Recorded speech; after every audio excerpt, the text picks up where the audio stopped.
जय हिंद दोस्तों आज हम एक ऐसे आर्मी ऑपरेशन के बारे में जानेंगे जिसमें एक A++ कैटेगरी के आतंकवादी को आर्मी के जवानों द्वारा मार गिराया गया था और इसके सिर पर 12 लाख का इनाम भी था। वहीं दोस्तों आपको जानकर हैरानी होगी कि ये आतंकी कभी मैथ्स का टीचर हुआ करता था। तो आज हम इस वीडियो में यही जानेंगे कि कैसे एक मैथ्स का टीचर हिजबुल का कमांडर बना और किस तरह आर्मी के जवानों ने उसे उसके आतंकी भाइयों के पास पहुँचा दिया। तो दोस्तों इस बड़े आतंकी का नाम रियाज अहमद नाइकू था, जो 35 साल के बेहद कम समय में हिजबुल का अहम हिस्सा बन गया था। साथ ही पुलिस ऑफिसर्स के परिवार के लोगों का अपहरण, आतंकी के मरने पर बंदूकों से सलामी, इन रिवाजों को इसने ही शुरू किया था, जिससे हिजबुल और खतरनाक होता जा रहा था। और अपनी छवि की वजह से नाइकू ने कई कश्मीरी युवाओं को आतंक की राह पर चलाया। वैसे आपको बता दें, बुरहान वानी के मारे जाने के बाद नाइकू ने घाटी में हिजबुल की कमान संभाली थी। सेना की लिस्ट में रियाज नाइकू A++ कैटेगरी का आतंकवादी था और उसके सिर पर 12 लाख का इनाम था, जिसे जवानों द्वारा उसके भाइयों के पास पहुंचा दिया गया। और तो आइए जानते हैं फिर ऐसा क्या हुआ कि स्कूल का टीचर अचानक एक आतंकी बन गया। दोस्तों ये सब शुरू हुआ साल 2010 में।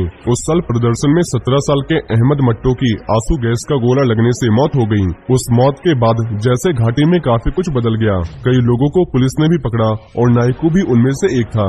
2012 में उसे छोड़ा गया, लेकिन तब तक वो बिल्कुल बदल चुका था। फिर 2012 की ही एक रात भोपाल यूनिवर्सिटी में आगे की पढ़ाई के एडमिशन के लिए उसने पिता से 7,000 रुपए लिए। फिर उस रात के बाद वो कभी नहीं दिखा और महीने भर बाद पता चला कि उनका बेटा आतंकी बन गया है। वहीं साल 2018 में जम्मू कश्मीर पुलिस ने रियाज नाइकू के पिता को पूछताछ के लिए उठा लिया था। इसके जवाब में नाइकू ने पुलिस कर्मियों के 10 परिजनों को अगवा कर लिया और जब तक उसके पिता को नहीं छोड़ा गया, उसने भी उन्हें नहीं छोड़ा। और मौत के घाट उतारे जाने से पहले तक रियाज नाइकू जम्मू कश्मीर में सबसे बड़ा आतंकवादी था और नाइकू ने ही गन सैल्यूट फिर से शुरू करवाया था। इसे आतंकी अपने कमांडर की मौत पर देते हैं। वैसे नाइकू को टेक्नोलॉजी में माहिर माना जाता था और रियाज नाइकू लगातार ऑडियो और वीडियो जारी कर युवाओं में अपनी पैठ बढ़ाता रहता। साथ ही युवा कश्मीरियों से अपील करता देखा गया कि हिंदुस्तान की सेना और सरकार के खिलाफ लड़ाई में उसका साथ दें। और ऐसा भी नहीं है कि रियाज नाइकू को पहले मारने की कोशिश नहीं की गई। दोस्तों उसे कई बार सिक्योरिटी फोर्सेस ने घेरा, लेकिन हर बार कभी अपने साथियों की मदद से और कभी लोकल लोगों की मदद से वो भाग जाता। और रियाज नाइकू को बुरहान वानी से भी ज्यादा खतरनाक बताया जाता था, क्योंकि बुरहान वानी सिर्फ सोशल मीडिया के जरिए मैसेज देता, मगर रियाज नाइकू जमीन पर उतरकर आतंक को अंजाम देता था। तो अब आइए जानते हैं कि कैसे रियाज नाइकू को 72 हुरों के पास पहुंचा दिया गया। दोस्तों सेना ने उसे ढेर करने के लिए खास प्लान बनाया था। रियाज नाइकू बहुत ही शातिर आतंकी था और बताया जाता है कि उसने अपने घर तक आने जाने के लिए सुरंगें बना रखी थी। और इस बात की जानकारी बहुत ही गिने चुने लोगों को थी, क्योंकि वो किसी पर भरोसा नहीं करता था।